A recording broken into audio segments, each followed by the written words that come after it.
ktoré tu predkladá pán poslanec Krupa. Viete, my príjmame už nejaké obdobie, hovoríme Európska únia a nie celý svet, ale teda vybrané krajiny, množstvo sankcií. Ak niekto na tie sankcie dopláca, tak to nie je Rusko. U nich rastie HDP. Zaujímavé, vy tu hovoríte o nejakej hrozbe rozpadu ekonomiky. A ja ich neobhajujem. Ja len chcem povedať, že seba samých poškodzujeme týmto prístupom, aký volíte vy. Veď pre Boha, tí poľnohospodári sú vonku aj kvôli sankciám, ktoré sa dotkli Rusku. Nie. Tomu sa vieme dostať, pretože to bola vaša vláda a vaše 3 roky vládnutia, ktoré zmenili mechanizmy vyplácania týchto podpor. Ale základný je problém iný, pretože kupujeme nejaký skvapalnený plyn namiesto toho ruského, len preto, že má prívlastok ruský.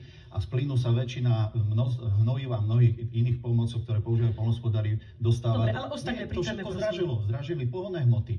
To všetko má dopady na tú Čiže aké je iné riešenie? Tak ja hovorím iné riešenie, čím skôr začať mierové rokovania. Čiže budete ich iniciovať? Ešte jedna, viete... Nejaké mierové konferencie, podobne ako tu odstalo? Robert Fico, minister zahraničných vecí, pán Blanár, hovoria jasne na každom verejnom fóre, to je jedno, či to je na úrovni Európskej komisie, európskych štruktúr, aké majú prístupy, aké majú videnie tohto konfliktu. Takže my nie sme zase takí silní hráči, aby sme dokázali iniciovať takéto veľké rokovanie. Ale keď už hovoríme o sankciách, pán Fico ich podporil v Bruseli. Ale podporil niektoré veci, ktoré sú z hľadiska logiky tie, ktoré musia byť prijaté, ako je napríklad finančná pomoc, kde sa očakáva, že väčšia časť finančnej pomoci pôjde do projektov, ktoré súvisia s humanitárnou pomocou alebo s chodom ekonomiky. My sme jasne deklarovali, že už nebudeme ako štát podporovať tento vojenský konflikt.